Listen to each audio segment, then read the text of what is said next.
አባቶች ብዙ ቦታ ተናግረዋል። አባቶች አንድ ሰው ሲጠየቅ የማይመልሰው ከሶስት ምክንያት ነው ይላሉ።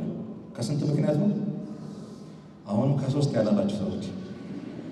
ስለዚህ ከሶስት ምክንያት ነው። የመጀመሪያው ካለማወቅ ነው። ያው ሰው ሲጠየቅ የማያውቀው ከሆነ ሊመልስ አይችልም፣ ወይም ዝም ነው ሊል የሚችለው። ሌላው አማራጭ ማለት ነው አታውቁትም እንዳላችሁ ወይ ሰላም ዋላችሁ ወይ ያልኳችሁ ወይ ደግሞ ያልኩትን ያስደገምኳችሁ።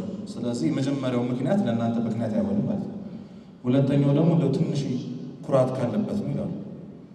ኩራት ነገር እኔን የመሰለ ሰው ገና አፌን ከፍቼ ለዚህ ሰው ስመልስ ሚል ከሆነ ማለት ነው እሱ እናንተ ናችሁ የምታውቁት።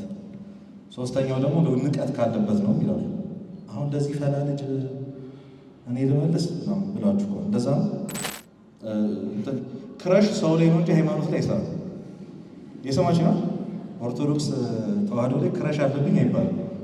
ይሄ ባይኔ በቃ እንዴት እንደምወዳት። አሁን አብዛኞቻችን በነገራችን ላይ ለቤተክርስቲያናችን ያለን ፍቅር የምናውቀው የሆኑ ኤዲተሮች አይደል? የሆነ ማህሌቱ ምናምን አጋጥሟቸዋል። ንዝር የሚያደርግ ኤዲት ወዳችኋት እንዳይመስላችሁ ቤተክርስቲያን ደስ ስለሚሉ ጎበዝ ስለሆኑ ኤዲተሮች። እያንዳንዳችን ቢያንስ አንድ የሆነ ኤቲስት ሰው እናውቃለን በእርግጠኝነት እዚህ ውስጥ። በተለይ ግቢ ተማሪዎች፣ ካምፓስ ተማሪዎች፣ ከብዙ ሰዎች ጋር ስራ ለመስራት እድል ያጋጠማቸው ሰዎች እግዚአብሔር የለም የሚል ሰው ወይም ደግሞ ምንድን ነው የሁሉ ነገር ፖይንትለስ ነው ምንም ትርጉም የለውም የሚል ሰው ያጋጥማቸዋል በእርግጠኝነት አይደል? የሆነ አንድ ሰው አታውቁም? ኤቲስት የሆነ ሰው የሆነ ቀን እድሉን አግኝታችሁ እነሱ ነፍሳቸውን የጠየቀቻቸውን ጥያቄ መልስ ባለማግኘታቸው ከዚህች ሃይማኖት በመውጣታቸው ያደረገባቸውን ጥያቄ አንድ ቀን ብትሰሙት ወይም ደግሞ የሆነ ቀን ጨለማ ክፍላችሁን ውስጥ ቢያቃጭልበት ጉዳችሁ የሚፈልጉ ነገራችን። አሁን በጣም ስብከት ትሬንድ መሆን ጀምሯል አይደል? የእኔ ትሬንድ የሆነው ልንገራችሁ፣ ትሬንድ መሆን ጀምሯል። ከዛ በቃ ያልፍበታል። ወይ ይህን እኮ ሰማ ነው ሌላ ወጣ እኮ ምናምን ምን ባባሉ ነገራችን። ቃለ እግዚአብሔር 1000 ጊዜ ሰው በዚ ራሱ በቃ በጣም ሊግኑ ሁሉ ጊዜ ያለች ማለት አዲስ ነው። እግዚአብሔር ቃል እግዚአብሔር በመካከላችን ተገኝቶ እንዲመክረን እንዲያስተምረን የሱ መልካም ፍቃድ ይሆንልን። ሙሉ ጊዜያችን ለእግዚአብሔር እንኳን ባንሰጠው የቀረችዋን ለመተኛት ለመዝናናት ወደ ቤት ለመሄድ የምንቸኩልባትን ሰዓት መስዋዕት አድርጎ ለእግዚአብሔር አሳልፎ ሰጥቶ መምጣት ቀላል ነገር አይደለም። ሁላችሁም እንደምታውቁት ለዚህ በጣም ትልቅ ምስጋና ይገባችኋል። ይህንን ምስጋና ግን ሙሉ ለሙሉ የምትወስዱት እስከ መጨረሻው ድረስ የምትማሩ ከሆነ መጀመር የትኛውንም ክርስቲያን እንዲጸድቅ አድርጎት አያውቅም። እየሰማችሁ ነው። ስለዚህ መጀመሩ አለ መፈጸሙ እስከ መጨረሻው ድረስ መቆየቱ ነው። ከቆያችሁ በኋላ ደግሞ ፍሬ ማፍራት ነው። ስለዚህ አንድ ዘር ወደቀ መውደቁ ብቻ ሳይሆን ከዛ ያስተዳደጉ እሱን ይመስል መጨረሻ ላይ ደግሞ ፍሬ ሳፍርቷል የሚለው ነው ትልቁ ጥያቄ። ስለዚህ የሚላችሁ ከሆነ ዘሩ ዘር ሊዞራ ወጣ ከተባለ በኋላ በመልካም መሬት ወደቀ ብቻ ሳይሆን ከወደቀ በኋላ 30፣ 60፣ 100 ምንን አፈራል? ፍሬን አፈራል። ማደግ እንኳን እሾህ ያነቀውም አድጓል፣ አለት ላይ ያለውም አድቋል። ግን መጨረሻው ላይ በመታነቅና መድረቅ ሆኗል ማለት ነው። ስለዚህ ዛሬ የምንማረው ትምህርት ወይም ደግሞ ገለጻ ለቀጣዩ ለሚኖሩት ብዙ ቀናቶች ተከታታይ ትምህርቶች እንድትማሩ ውስጣችሁ እንዲነሳሳ ለምን እንደምትማሩ ለማወቅ ነው። በድጋሚ እግዚአብሔር መካከላችን ይገኝ። ደህና ናችሁ? እሺ፣ እኔስ እንደዚህ ነው። ግን ቀጣይ የሚመጡት መምህራን እንደዚህ የምታስተናግዱት አንድ ፕሪንሲፕል አስይዣችሁ እኔ ልሂድ ከዚህ በኋላ ስለማንገናኝ ማለት እየሰማችሁ ነው አይደል? አሁን እየሰማችሁ ነው አይደል? ቤት ጠይቃችሁ ያልመለሳችሁ ሰዎች ስሙኛል። አባቶች ብዙ ቦታ ተናግረዋል። አባቶች አንድ ሰው ሲጠየቅ የማይመልሰው ከሶስት ምክንያት ነው ይላሉ። ከስንት ምክንያት ነው? አሁን ከሶስት ያላላችሁ ሰዎች።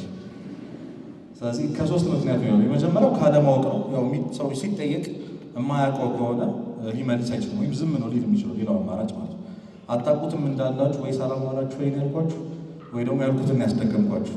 ስለዚህ የመጀመሪያው ምክንያት ለእናንተ ምክንያት አይሆንም ማለት ነው።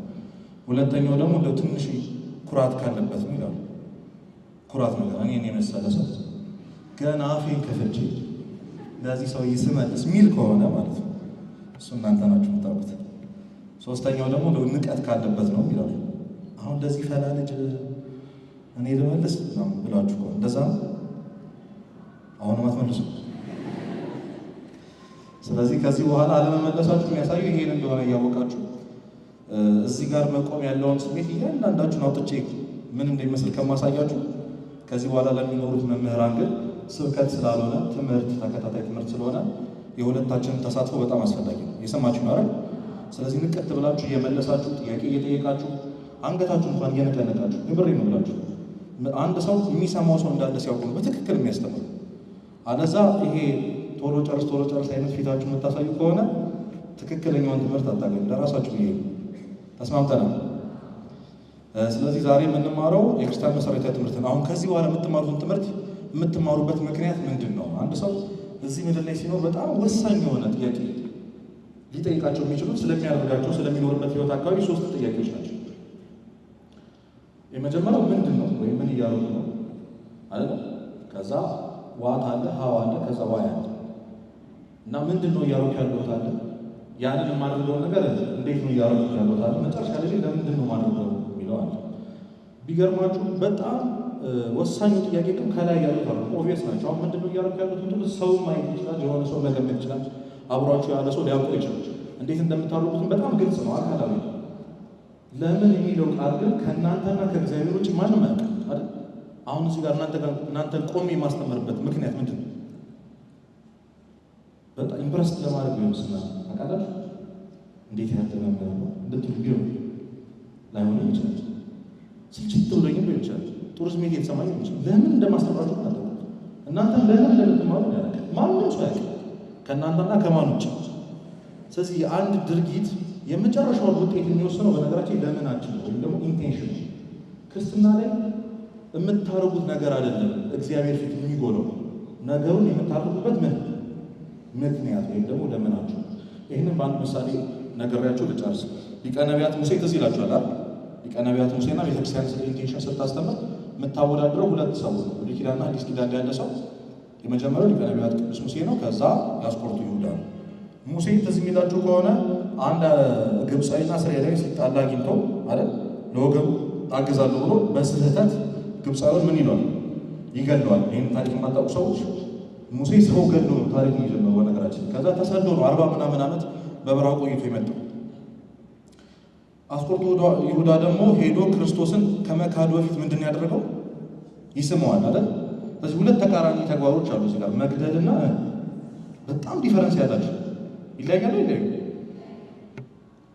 ለገደለው ለሙሴ እግዚአብሔር አትግደል የሚል ሕግ ሰጠው አይደል? ዛሬ እኛም በረከቱ ይደርብን እያልን የምናወራው ቅዱስ ሆነ ሊቀ ነቢያት ሙሴ ተባለ። የአስቆርቱ ይሁዳ ግን ክርስቶስን ምንድን ያደረገው? ሳመው። የሁለቱም ምክንያት ይለያያል አይለያይም? ስለዚህ ይሁዳ ክርስቶስን የሳመው ስለሚወድ ነው። ከውጭ ሆኖ እንኳን ከታሪኩ ውጭ ሆኖ ለሚያይ ሰው እንዴት የሚወደው ሰው ማለት ይሁዳ። ሙሴ ደግሞ እንዴት ያለ ገዳይ ነው። ኢንቴንሽን ማተር የሚያደርገው ወይም ደግሞ አንድ ነገር የምናደርግበት ምክንያት በጣም ማተር የሚያደርገው እስከ መጽደቅና ለመጽደቅ የሚያደርሰን ነገሩን የምናደርግበት ምክንያት ምንድን ነው የሚለው በጣም ወሳኝ ስለሆነ ይሁዳ ክርስቶስን የሳበበት ምክንያት ለመሸጥ ነው። ሙሴ ደግሞ ወገኑን ለመደገፍ ነው ወይም ደግሞ በስህተት ሳያውቅ ነው። ያንን የሚያውቀው ማን ነው? እግዚአብሔር። ያንን አጸደቀው እንኮነ ነው። ስለዚህ አሁን ቁጭ ብላችሁ የመጀመሪያው የማስታወሻችሁ ፔጅ ላይ የምትጽፉት ነገር እንገራችሁ። ዝቅ በሉ እንጂ ለምንድን ነው የምማረው? ለምንድን ነው? በጣም ብዙ ነገር ትታችሁ የመጣችሁት በጣም ብዙ ነገር። ያንን ጥያቄ መመለስ አለባችሁ። የመጀመሪያው ፔጅ ላይ ቤት ገብታችሁ የነገውን ትምህርታችሁን ከመጀመራችሁ በፊት ለምን ቢያንስ 5 ምክንያት ሊኖራችሁ ይገባል። በነገራችሁ ቢያንስ 5 ምክንያት። ስለዚህ ቤት ስትገቡ ቁጭ ብላችሁ ለምን ጊዜን ሰው እነዚህ ሰዎች ለምን የሚደክሙት ለምንድን ነው ያን ሁሉ ነገር የምትወው የሚለውን ነገር ማሰብ ያስፈልጋል። ያው መሪያችን እንደምታዩት ሳያውቁት የወደዱት ሳይረዱት የኖሩት እውነት የለም ይላል። አሁን ያላችሁበት ሃይማኖት ነጠላ ለብሳችሁ መምጣታችሁ የቤተክርስቲያን ትምህርት መማር አለብኝ የምትሉት ቤተክርስቲያን ቀጥተኛ ሃይማኖት ናት ወይም እውነት ናት ብላችሁ ስለምታምኑ ነው። ስለዚህ መረዳት ስለሚያስፈልግ ሳያውቁት የወደዱት ነገር ምንም የለም። በነገራችን ክረሽ ሰው ላይ ነው እንጂ ሃይማኖት ላይ አይሰራም። የሰማች ነው ኦርቶዶክስ ተዋህዶ ላይ ክረሽ አለብኝ አይባልም። ይሄ ባይኔ በቃ እንዴት እንደምወዳት። አሁን አብዛኞቻችን በነገራችን ላይ ለቤተክርስቲያናችን ያለን ፍቅር የምናውቀው የሆኑ ኤዲተሮች አይደል የሆነ ማህሌቱ ምናምን አጋጥሟቸዋል። ንዝር የሚያደርግ ኤዲት ወዳችኋት እንዳይመስላችሁ ቤተክርስቲያን ደስ ስለሚሉ ጎበዝ ስለሆኑ ኤዲተሮች እየሰማችሁ ነው አይደል? መውደድ መረዳት ያስፈልጋል። በትክክል ፍቅር ለሚለው ነገር መረዳት ያስፈልጋል። ስለዚህ ካወቅናት በኋላ የምንወዳት ቅዱስ ያሬድ እንደተናገረው ማለት ነው። ጊዜ ላለማፍጨት ቶሎ ነው የምለው። እናንተ ሁሉን ነገር አትጻፉ። አሁን መማር ለምን አስፈለገ ይላል? ከስህተት ለመጠበቅ የመጀመሪያው ምክንያታችን ነው። ስለዚህ እናንተ የምትጽፉት ፖይንቷን ብቻ ነው። መማር ለምን አስፈለገ ብላችሁ ጊዜያችሁ እንዳትገሉ፣ ትኩረታችሁን ወደ እንድታረጉ ማለት ነው። የመጀመሪያው የምንማርበት ምክንያት ምንድን ነው ካላችሁኝ፣ እውነታውን ቀጥታውን ተመልክተን ይዘን ሄደን ከስህተት ለመጠበቅ ነው። ያው ታሪክን ወደኋላ መለስ ብለን ስንመለከት ብዙዎች በቀንነት ተነስተው ነገር ግን መሰረታዊ የክርስትና ትምህርት ባለማወቃቸው ምክንያት ለኑፋቄና ለክህደት ተዳርገዋል። ስለዚህ ከስህተት ለመጠበቅ እንደምንፈርድባቸው አይነት ሰዎች አሁን ከቤተክርስቲያን ወጥተዋል፣ ቤተክርስቲያን ይበድላሉ፣ መናፍቅ ሆነዋል ምናምን የምንላቸውን ሰዎች በነገራችን ላይ የምንፈርድባቸው እኛ እድሉን ስላላገኘ ነው። ታውቃላችሁ? እየሰማችሁ ነው? አሁን ማንም ሰው ላይ የመፍረድ ስሜት ሲሰማችሁ ለራሳችሁ የምትሉት አንድ ነገር ልንገራችሁ፣ እድሉን ስላላገኘው። የሆነ ሰው የብዙ ሚሊዮን ብር ሙስና ሲሰራ ብታገኝ አንተ በዛ ቦታ ስላልሆንክ ነው። በነገራችን እየሰማችሁ ነው? ለየትኛውም ኃጢአት መውደቅ ላይ በየትኛውም ስህተት መሀል ላይ ሰዎች ላይ መፍረድ የሌለብን እኛ በዛ ቦታ ስላለን ነው። ስለዚህ አሁን እዚህ ቤተክርስቲያን ላይ ጸንተን ቆይተን የወጡትን የምንናገረው በነገራችን ላይ እነሱ የተፈጠረባቸውን ጥያቄዎች እነሱ የመጣባቸውን ፕሬሸር ስላላጋጠመን ነው። ምን ይሰማችኋል? ያው አንዳንዶቻችን ግግም ብለን በጣም ግራ የሚያጋባ በጣም የሆነ የሚያስደነግጥ እኛ እናምነዋለን ብለን ቤተክርስቲያን ላይ የምንከተለውን ነገር ከውጭ ያሉ ሰዎች ሲጠይቁን ደንግጠን ኧረ ወደዚህ ይልባክ ምናምን ብለን ኢግኖር አድርገን ነው እንጂ ድምፁ በጣም ያስደነግጥ ነገር ሰምተናል እስከዛሬ አይደል? ሳይመለስልን ጥያቄዎቹ ራሱ በደንብ ሳንረካ አዎ ይቺ ናት የቤተክርስቲያን፣ ይሄ ነው የቤተክርስቲያን እውነት መንገደኛው ይሄ ነው መንገዱ ሳንል እንዲሁ በደፈናው ቤተክርስቲያን መልቀቅ ስለማንፈልግ ብቻ ኢግኖር አድርገናቸው ያለፍናቸው። ስለዚህ እነዛ ጥያቄዎች ተደጋግመው ቢመጡ እንደነዛ ሰዎች ብንፈተን ምናልባት እንወድቃለን። በእርግጥ እነዛ ሰዎች የወደቁት ስላልተማሩ፣ እናንተ ግን ከዛሬ በኋላ ምን ትላላችሁ? ትማራችሁ። ስለዚህ ከስህተት ለመጠበቅ መቼም ይቺን ቤተክርስቲያን ጥላችሁ ወጣችሁ በዛኛው ሳይድ ስትሳደቡ እዚህ ውስጥ ያሉትን ሰዎች ስታስወጡ ራሳችሁ ማየት ትፈልጋላችሁ? ስለዚህ መማር በጣም አስፈላጊ ነው ማለት ነው። ስለዚህ ከስህተት ለመጠበቅ የቤተክርስቲያን ታሪክ ስለምትማሩ በዘመናችን የነበሩትን የተሳሳቱ ሰዎች በደንብ ታዩታላችሁ። ሌላኛው መሰረት እንደማጽናት ነው። ጌታችን እንግዲህ በወንጌል እንደተናገረው እንደምታውቁት አለት በአለት ላይ የጸና ሰው ምንም ጎርፍ ቢመጣ ንፋስ ቢነፍስ ዝናብ ቢዘንብ አይወድቅም ስላለ አሁን ያልኳችሁ ህይወት ፈተና ቢመጣ የመናፍቃን ጥያቄ ቢመጣ የተማረ ሰው በአለት ላይ ቤቱን እንደመሰረተ ሰው ስለሚሆን ነው። ሌላኛው በጣም ወሳኙ ነገር ልንገራችሁ፣ የአምልኮን ትርጉም ለመረዳት ነው። አምልኮ ብላ ቤተክርስቲያን ስምጣው ቅዳሴ ነው እንደምታውቁት። የመጨረሻው ተግባር ቅዳሴ የማያስቀድስ ሰው አለ ብዬ አላስብም። አብዛኞቻችን በተለይ በዚህ ያሉ ሰው እናስቀድሳለን። ገብቶን ብናስቀድስ እንዴት ሊሆን እንደሚችል አስበሽታል? እየሰማችሁ ነው? ገብቶን ስናስቀድስ ግዕዙን አውቀን ትርጓሜውን አውቀን እያንዳንዱ ለምን እንደተባለ አውቀን ነው ስናስቀድስ ያለው ስሜት። እንዲሁም ዜማው ይማርካል ማለት እንዲሁም ይማርካል። የኛ ቤተክርስቲያን የሰራች በጣም በጣም ድንቅ የሆነ የአምልኮ ስርዓት የምንፈጽም አውቃችሁት ሲሆን ደግሞ አስቡት፣ ተረድታችሁት ምን እንደሚል አስባችሁ የሆነ አዲስ ሰው ሲመጣ ስትነግሩት ማን እንደጻፈው ስታውቁ የማን ቅዳሴ እንደሆነ ሲገባችሁ ለምን እንደተባለ ሲገባችሁ ግዕዙን ዜማውን በነገራችን ላይ እያንዳንዱ ቃላቱ ብቻ አይደለም። አሁን ቅዱስ ያሬድ በጣም የሚያስገርማችሁ ርክራክ አለ አይደል? የዜማ ርክራክ ለምሳሌ ርክራኩ ሁለት የሚሆንበት ቦታ ላይ ቃሉ የሆነ ምስጢር አለው ወይም ደግሞ ደግማችሁ ይዩት ወይም ደግሞ ሁለት አይነት ትርጓሜ አለው ሲሉ ዜማው ብቻውን ትርጉም ነው። ዜማው ነው አላችሁ። አሁን እንዳለላችሁ ያው እበላለሁ እንጂ የሆነ ዜማ አንድ ደህና ሰው ይላል። ለከፍ ሲል ትርጉም አለው፣ በዝቅ ሲባል ትርጉም አለው። ሁለት የርክራክ ሲል ሁለት ሶስት ሰው ደግሞ ይላል። በጣም ስትራስ እንኳን ትምህርቱ እንኳን ግዕዙ እንኳን ቃሉ ዜማው የዜማው አወጣጥ አወራረድ እያንዳንዱ ነው። ቤተክርስቲያን ላይ ምንም ነገር ያለ ምክንያት አይደረግ። ያንን ማወቅ እንዴት ደስ ይላል መሰለኝ። ስለዚህ አምልኮን ትክክለኛውን አምልኮ ስጋው ነው የምትቀበሉ በፊቱ ቆማችሁ የመጨረሻ የደህንነት መንገድ ልትፈጽሙ ቆማችሁ ምን እንደሚባል ማወቅ አለባችሁ አለብን ሁላችን። ስለዚህ አምልኮን ስርዓት በደንብ ለመረዳት ቶሎ ነው የምለው የእግዚአብሔርን ፍቅር ጥልቀት ለመረዳት እግዚአብሔር ሰውን ለማዳን የተጓዘበትን ርቀት ከመፈጠር ጀምሮ እስከ መስቀል ሞት ድረስ ያለው እንግዲህ ይህ እውቀት ደግሞ አምላክን እንዲሁ በደልን የሚቀጣ ዳኛ ብቻ ሳይሆን ሕይወቱን አሳልፎ እንደሰጠ አፍቃሪ እንድንመለከት አድርገናል። ታሪኩን መረዳት ብቻ አለ ያደረገበትን ምክንያት ርቀቱን ምናምን ስታውቁ በጣም ይደንቃችሁ። ብዙዎቻችን ሃይማኖታዊ የሆኑ ትምህርቶች ወይ ዶግማቲክ የሆኑ ትምህርቶች ሕይወት አዘል አይመስለን። እየሰማችሁ ነው? ሕይወት አዘል አይመስለን። አብዛኞቻችን ዶግማቲክ የሆኑ ትምህርቶች አሁን ሚስጥረ ሥላሴ ሚስጥረ ሥጋዌ ምናምን ሲባል ልብ የሚነካ ምናምን አይመስለን። በጣም ከምታስቡ በላይ የእግዚአብሔርን ፍቅር መረዳት የምትችሉት እውቀታዊ የሆነ ቤተክርስቲያን ስትማሩ በደንብ ስትማሩ እንዴት ያለ ጠቢብ እንደሆነ እንዴት ያለ ምን አይነት ድንቅ አምላክ እንደሆነ በእውነት በየደቂቃው አይ እግዚአብሔር እንደው ምን አይነት አምላክ የሚል እውነት ስትማሩ እንደዛ ምትሉ ቤተክርስቲያን ገናንነቷን ግራን የሚገባችሁ በቃ አንድ ቤተ መቅደስ ገብታችሁ አንድ ነገር ነው ብላችሁ አንድ ምሰሶ ያለ ምክንያት የለም። እንዴት በዚህ ልክ ርቅቅ ያለች ቤተክርስቲያን እንደሆነች ሰው እንዴት ይህችን ቤተክርስቲያን ጥሩ ይወጣል ብላችሁ መገረሙ ነው።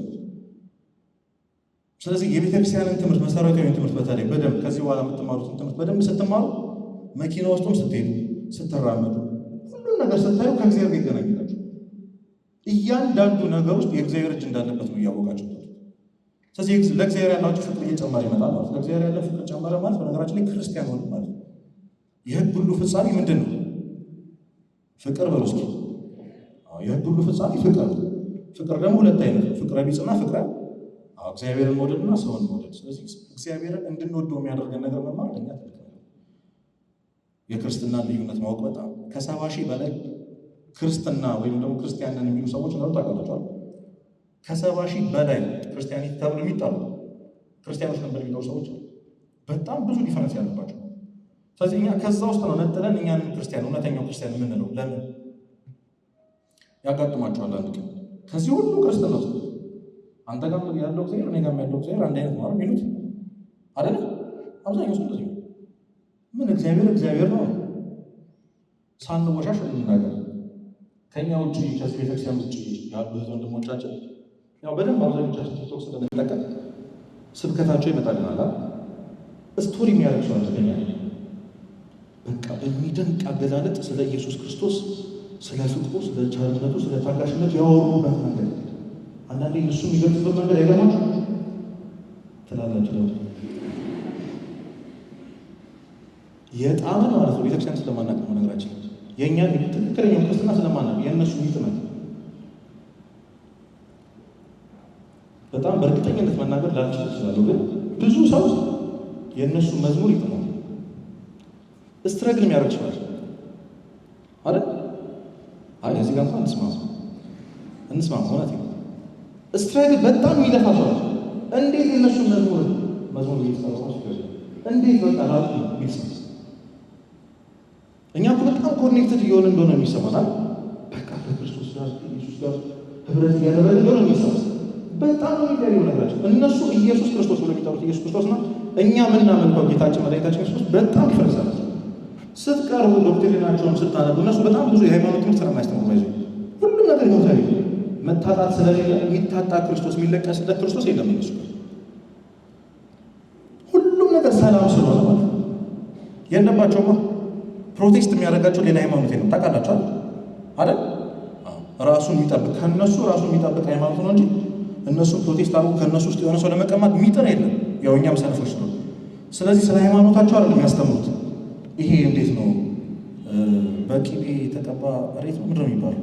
እንደዛ አድርጋቸው አስቡት። ከላዩ ክሬም የሆነ ማለት ነው የሆነ ክሬማዊ የሆነ ክርስቲያኒቲ ነው የሚያስተምሩት። እሱ በጣም ይስባል። እኛ ደግሞ ኢሞሽናል ስለሆነ ልባችን ስብርብር ያለ ስለሆነ እንደው መዝሙራቸው የሆነ ነገራቸውን በጣም ይስባል። በጣም ዲፈረንስ አለ። ያንን እንድናውቅ ይረዳናል። ለነፍስ ጥያቄዎችን መልስ ያስገኛል። የሃይማኖት ትምህርት እንደምታስቡት ሰላም ሆነን የምንኖር እንዳይመስላችሁ። እየሰማችሁ ነው? እያንዳንዳችን ቢያንስ አንድ የሆነ ኤቲስት ሰው እናውቃለን በእርግጠኝነት እዚህ ውስጥ። በተለይ ግቢ ተማሪዎች፣ ካምፓስ ተማሪዎች፣ ከብዙ ሰዎች ጋር ስራ ለመስራት እድል ያጋጠማቸው ሰዎች እግዚአብሔር የለም የሚል ሰው ወይም ደግሞ ምንድን የሁሉ ነገር ፖይንትለስ ነው ምንም ትርጉም የለውም የሚል ሰው ያጋጥማቸዋል በእርግጠኝነት አይደል? የሆነ አንድ ሰው አታውቁም? ኤቲስት የሆነ ሰው የሆነ ቀን እድሉን አግኝታችሁ እነሱ ነፍሳቸውን የጠየቀቻቸውን ጥያቄ መልስ ባለማግኘታቸው ከዚህች ሃይማኖት በመውጣታቸው ያደረገባቸውን ጥያቄ አንድ ቀን ብትሰሙት ወይም ደግሞ የሆነ ቀን የጨለማ ክፍላችሁን ውስጥ ቢያቃጭልበት ጉዳችሁ ነው የሚፈልጉ ነገራችን። እየሰማችሁ ነው? የእኔ ድምፅ በጣም ስለሚሰማኝ የእናንተ አይሰማኝ። እየሰማችሁ ነው? ይቀጥላል። የሆነ ቀን ይመጣል። እውነቴን ነው የምላችሁ። የሆነ ቀን ራንደም ሊሆን የሆነ ናይት ያው ስልካችን ሲዘጋ ኮርኒስ እያየን የሆነ ቀን ማሰብ ስንጀምር በነገራችን ይመጣል። ለምንድን ነው የተፈጠርከው? ማለት ምን ትሰራለህ እዚህ ምድር ላይ? ምንድን ነው ሁሉ ጥንቅጥ ቅዳሴ ማለት ሰዓታት ምናምን ከሞት በኋላ ህይወት ሪሊ ይመስልሃል? እንደዛ ራስ ጭንቅላት ነው ሄዳ ነው ነገር የምትመልሰው መልስ ከሌለ የምትመልሰው መልስ ከሌለ ጥሩ አይመጣም። በነገራችን ላይ እንደዚህ አይነት የነፍስ ጥያቄዎች ደግሞ ሰዎችን እንድትጠይቁ አይደለም የሚገፋፋችሁ፣ የባሰ እያራቃችሁ ይመጣ እና ደግሞ የሆነ አይነት አመለካከት አለ። ይሄ ሪሊጂየስ መሆን ልክ እንዳልሆነ ምናምን የሚወራው ወሬ ኦርቶዶክስ ሆኖ ራሱ እኔ ሪሊጂየስ አይደለሁም ወይም ደግሞ የሆነ ነገር የተከመረብኝ የሆነ ህግና ስርዓት ተከምሮ በዚህ ሂድ መባል ሰው አይደለም። በጣም ፍሪ ያለኝ ሰው ነው። ይሄ በጣም ያው ኢጎ የጠገበ ሰው ነው። በርግጥ ተሰብሮ መማር የማይፈልግ ሰው ግን ይሄ ራሱ በጣም የሚገፋፋ እና የነፍስ ጥያቄዎች ወደ ንስሐ አባታችሁ ወደ መምህሮች እንዴት ነው የሚሻሉ እንድትሉ አይደለም የሚያደርጋችሁ። እዛው የተጠየቃችሁበት ነፍሳችሁ ራሷ የጠየቃችሁበት ጨለማ ውስጥ እንድትመልሱ የሚያደርጋችሁ እውነት እኮ ነው እያላችሁ በራሳችሁ ነው። ሰው ያጠፋል እግዚአብሔር የለም እንድትሉ ያደርጋችሁ። በጣም የሚያስደንቀኝ ነገር ልንገራችሁ። እዚህ ጋር ቅዱሳን የምንላቸው ሰዎች የተወሰኑ ቅዱሳን ሄደው ግን በህይወት በጣም ሄደው መጨረሻ ላይ የሚፈተኑበት ፈተና ምን እንደሆነ ታውቃላችሁ?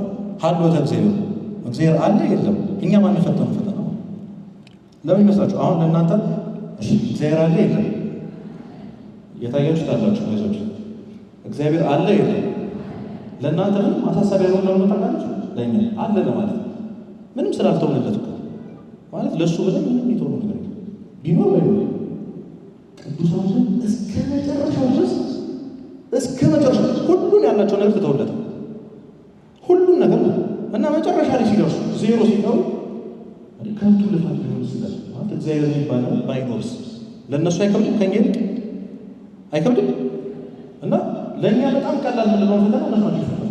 ሄዳችሁ ነው የሆነ ስራ ለቃችሁለት ለእግዚአብሔር የሆነ ኢንሚሊየንስ የምታተርፉበትን ነገር ትታችሁት ሁሉም የሚያስከብራችሁ ዝነኛ የሚያደርጋችሁ ነገር እግዚአብሔር አይወጣውም ብላችሁ የሆነ ቀን ማታ ልታዩ ስል እግዚአብሔር ባይኖርስ ያለፋችሁ ኦፖርቹኒቲ ነው ታስቡ። በዚህ ልክ እንደምታስቡት ቀላል አለ።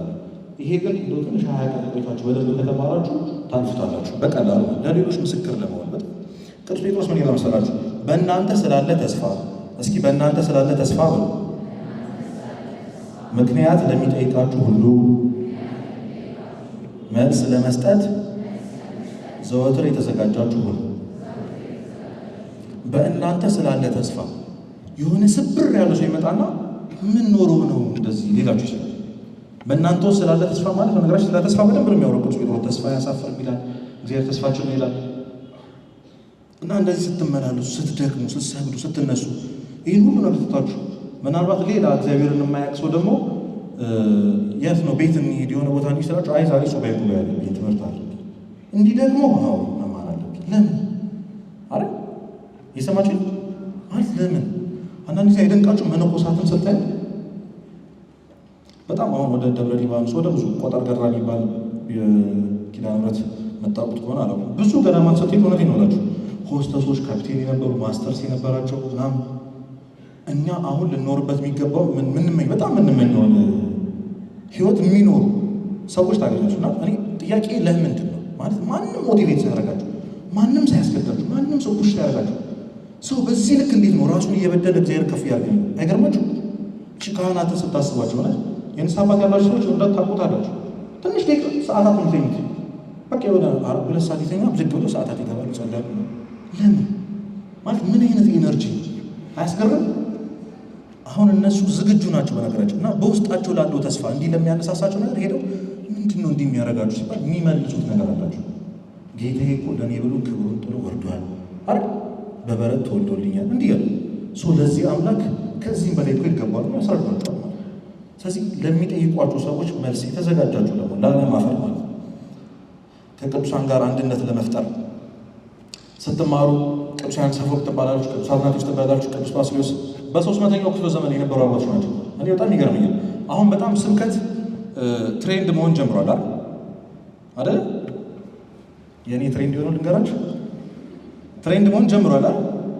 ከዛ በቃ ያልፍበታል ወይ ይህን እኮ ሰማ ነው ሌላ ወጣ እኮ ምናምን ምን ባባሉ ነገራችን ቃለ እግዚአብሔር 1000 ጊዜ የሚሰማው ባይዙ ራሱ በቃ በጣም ልዩ ነው። ሁሉ ጊዜ አዲስ ማለት አዲስ ነው እግዚአብሔር ቃል። የእነሱ ደግሞ ያስገርማል።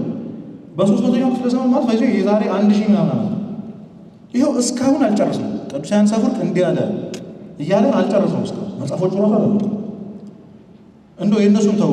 የዚህ ዘመን የነበሩት አቡነ ሽኖዳ ሳልሳዊ እንኳን ካላቸው 100 ምናምን መጽሐፍት እስካሁን የተተረጎሙ 40 ገና ካሉት ያልሰማነው ነፍ ነገር ተሻጋሪ ነው። እና እነሱን ስትሰሙ አሁን ቅዱስ ዮሐንስ አፈወርቅን ስትሰሙ ስትሉት ያላወራበት ምንም ቦታ የለም።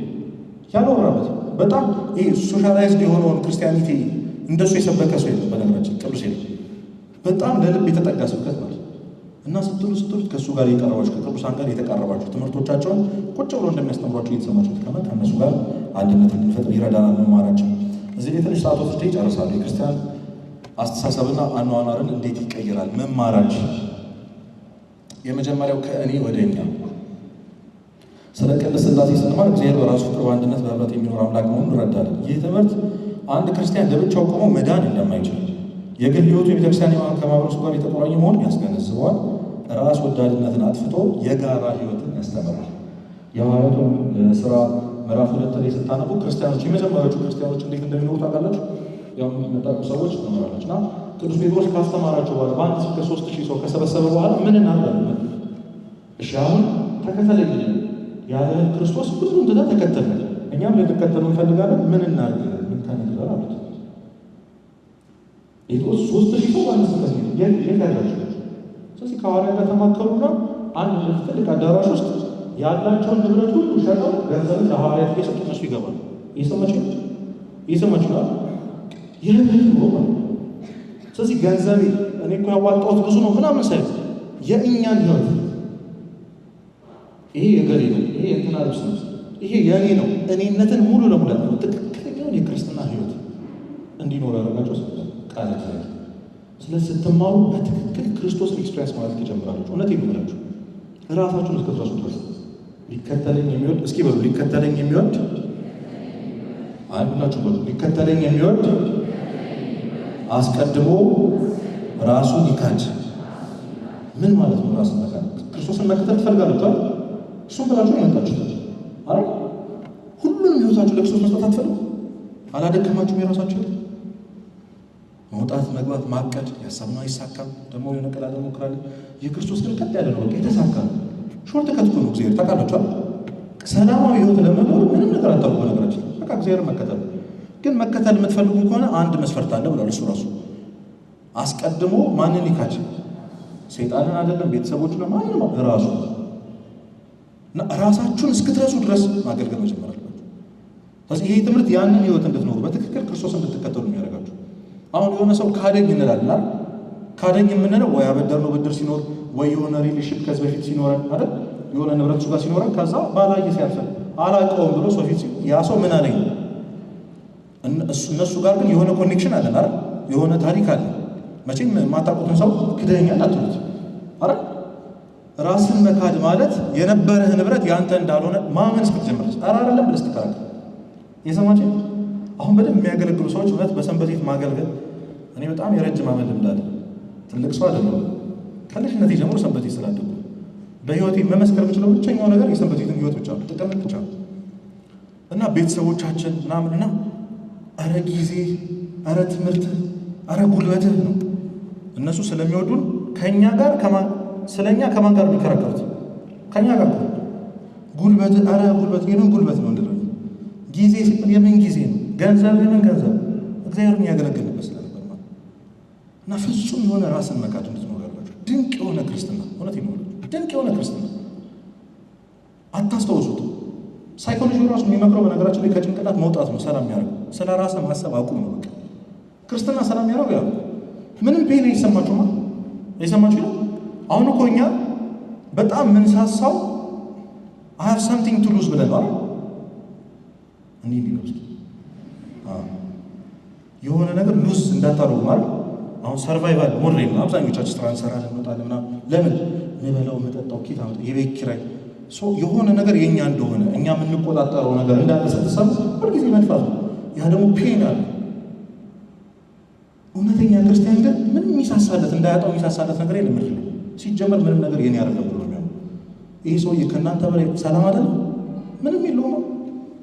ሐዋርያት በዚህ መንገድ ነው። ስለዚህ እኔነትን ነቅሎ እኛነትን ሰውን ወደ ማሰብ ሰው ውስጥ እግዚአብሔር ወደ ማየት ያደርሰናል። ከምንም ነገር በላይ የሰው ልጅ ክብርና ዋጋ እንድንረዳ ያደርጋል። በእውነት ሰው ማለት ነው ማለት እንደሆነ አሁን አጠገባችሁ ክርስቶስ እንደተቀመጠ ይሰማችኋል? አንዳንዳችሁ በጣም እንደሚሞቃቃለሁ። አሁን ቀጣይ ላይ ልትሆኑ ነው።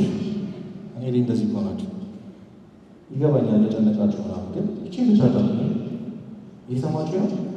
እግዚአብሔር በመካከላችን ይገኝ። ሀሳባችን በጣም እየተበታተነ ነው ምናምን፣ ሙቀቱ የሁሉ ነገር የሴጣን ፈተና ነው በነገራችን። ምክንያቱም ከልባችን ብንሰማ ይህንን ቃል እግዚአብሔር ከልባችን ብንሰማ ምን እንደምናደርግ ያውቃል። ባይዞ የቃል እግዚአብሔር ቫልዩ ከእኛ በላይ ማንም ያውቃል። ጠላት ያውቃል ከእኛ በላይ በልባሉ ነው። አጠገባችሁ ክርስቶስ እንዳለ ይሰማችኋል?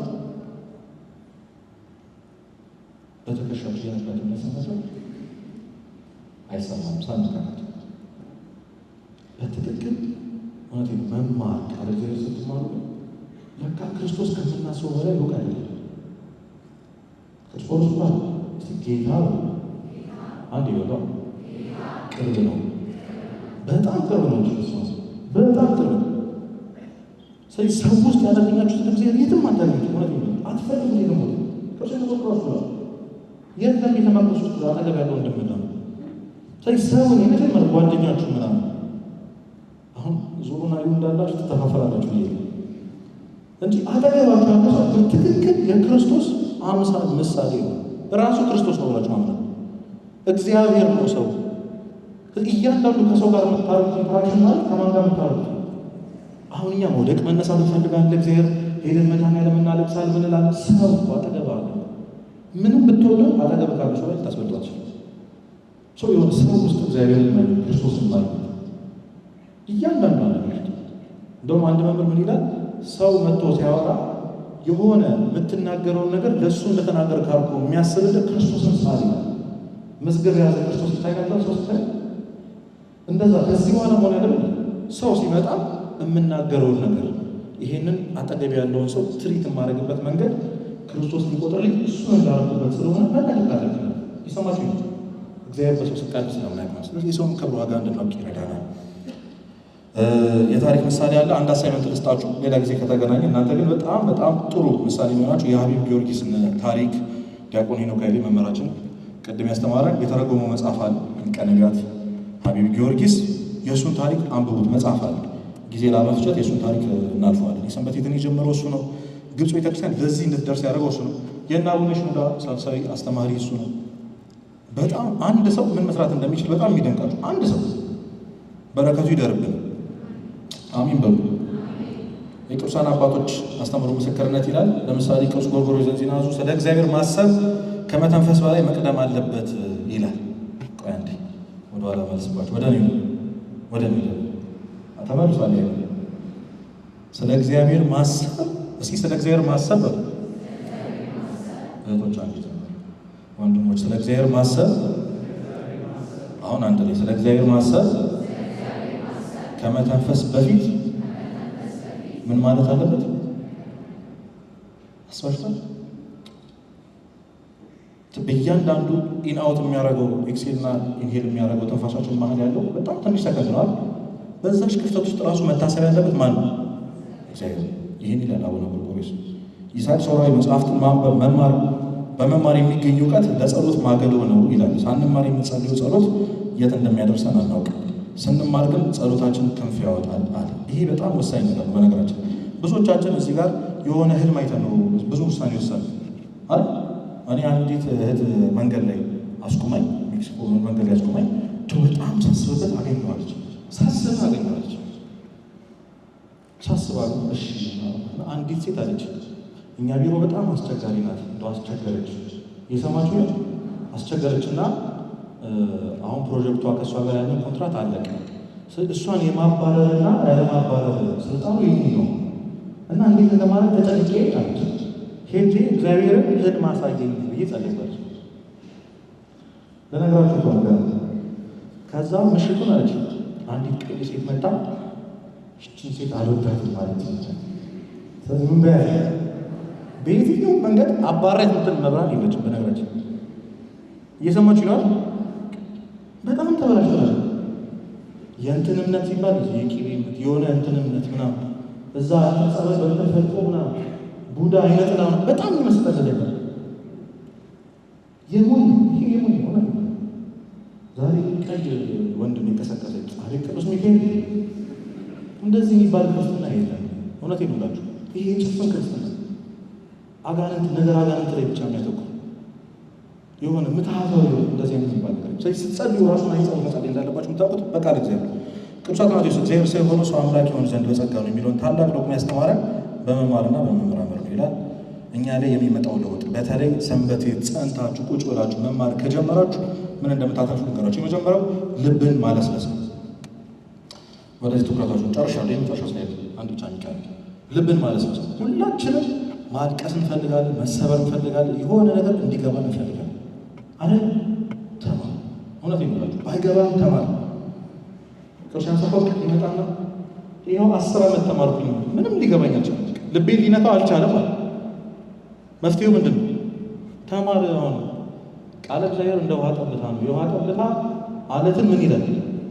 ግን ያለማቋረጥ ጠብጠብ የሚል ነው። በተማራችሁ ቁጥር ቃለ እግዚአብሔርን በሰማችሁ ቁጥር የሆነ የደነደነው ልባችሁ ፍረስ ይሆንላችሁ። ሁላችንም እኮ እንሞክራለን። ሁላችንም መማር እንዲገባል። የሆነ ሰው መዝሙር እየሰማ ሲያለቅስ አትቀሩ እህቶች እንደው ብዙ ችግር የለብንም እንደዚህ ማልቀስ ላይ፣ ወንድሞች ግን ይከብዳል። ከልቡ የሚሰማ ሰው እሺ፣ ለረጅም ሰዓት ቆሞ የሚያስቀድስ ሰው ማለት ቆሞ በዛው የሚቀጥል ቅዳሴ አታስደንቃችሁ? እንደዚህ ልባቸው ስለተሰበረ ነው። ያ የሆነው በቃል እግዚአብሔር መጽሐፍ ቅዱስ ምንድን ነው የሚለው? መጽሐፍ ቅዱስ እምነትስ ከመስማት ነው፣ መስማትስ የማንም ቃል ነው? የእግዚአብሔር ቃል። ስለዚህ ልባችን ያለሰልሳል፣ እንድናለቅስ ይረዳናል፣ ወደ እግዚአብሔር እንድንቀርብ። ኃጢአት የምንሰራው እኮ ስላልገባ ነው። ታውቃላችሁ፣ እንዴት ነው እዚህ ኃጢአት ላይ መጨከን ያቃተኝ የምንለው? ስላልገባን ስላልተማርን። ቃል እግዚአብሔር የማይሰራው ስራ የለም። አእምሯችንን ያድስልናል፣ ተግባራዊ ክርስትና እንድንኖር ያደርገናል። ዞሮ ይላችሁ ሰንበት ቤት ስትማሩ ክርስቲያናዊ ስነ ምግባር መባላችሁ አይቀርም። ስለዚህ ተማራችሁ ሚስጥራትን መካፈል እንድትችሉ ያደርጋችኋል። በጣም ብዙዎቻችን እዚህ ውስጥ ስለ ስጋው ደግሞ የሆነ ጥያቄ ቢነሳ ወይ ሁላችሁም ይኖራል። አይ እንደዚህ አሁን ጥፍር ቀለም ስለምቀባ ከቆረብኩኝ በኋላ ስለማይቻል ነው የሌለ ትምህርት ነው ቤተክርስቲያን ማስተማር። እንደዚህ እንትን ለባሽ ስለሆንኩኝ ይሆናል አይደለም። ይሄንን መተው አለብህ ይላል። ቆርበህ ብቻህን አትሂድ፣ አጋንንት ይፈትኑሃል። ከሰው ጋር ሰውየው ይከላከላል አይደል? ያልሆኑ ትምህርቶችን አብዛኞቻችን ከስጋው ደሙ አሁን እያንዳንዳችሁን አስነስቼ ለምንድነው ንስሐ ማትገቡ ስጋው ደሙ አትቀበሉ? ሁላችሁ ያው ላቶን ስላላችሁ አንዳችሁ ብጠይቃችሁ፣ በነገራችን ስለ ንስሐና ስለ ስጋው ደሙ እግዚአብሔር ማቅረብ ምንም እንችላለን ሲል ታውቃላችሁ። እስኪ አንድ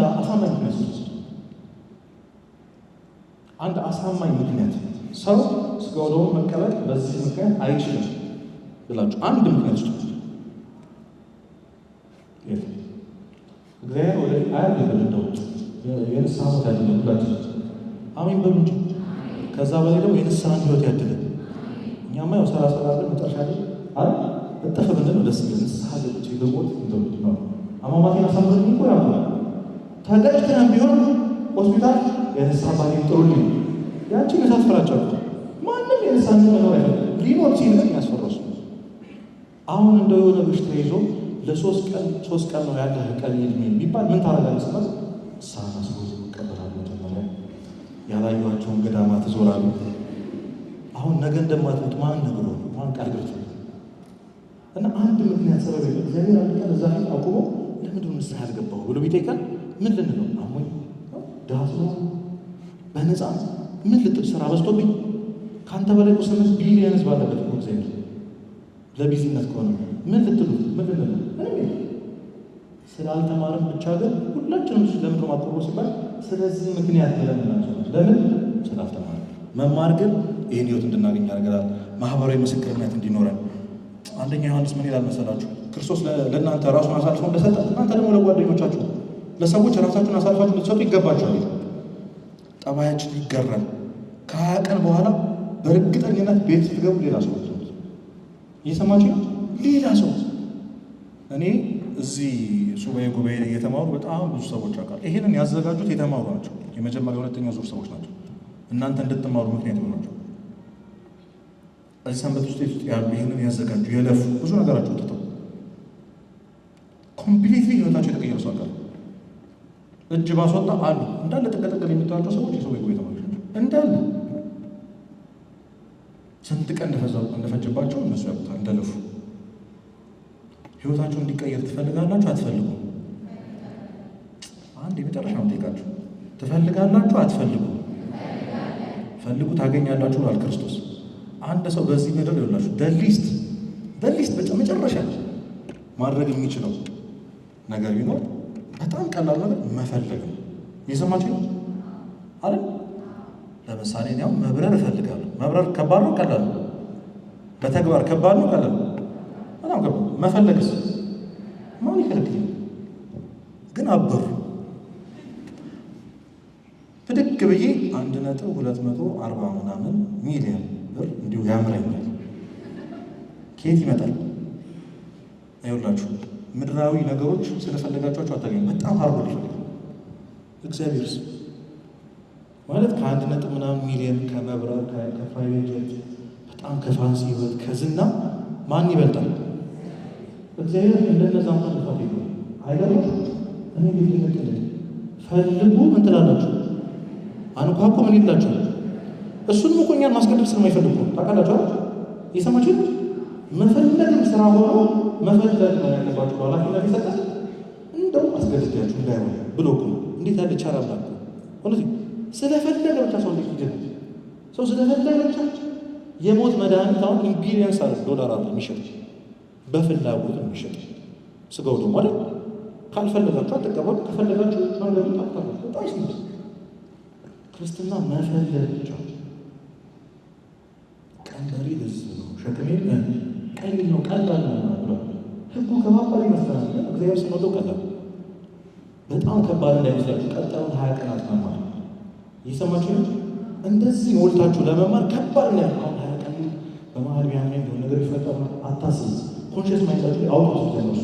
በቃ ለ20 ቀን የሆነ መራግ ይሆናላችሁ ተማሩ ቁጭ ብላችሁ። ስለዚህ አሁን ብዙዎች ህይወትን ለመቀየር 25 መንገዶች በዚህ ወቅት ህይወታችሁን ለመቀየር 30 ደግሞ አለ። ያንስ ጨምሮ ዩቲዩብ ላይ ነፍ ነው። በጠዋት መነሳት አለ። ከዛ በዛ ጠዋት ቀዝቃዛ ሻወር አለ አይደል?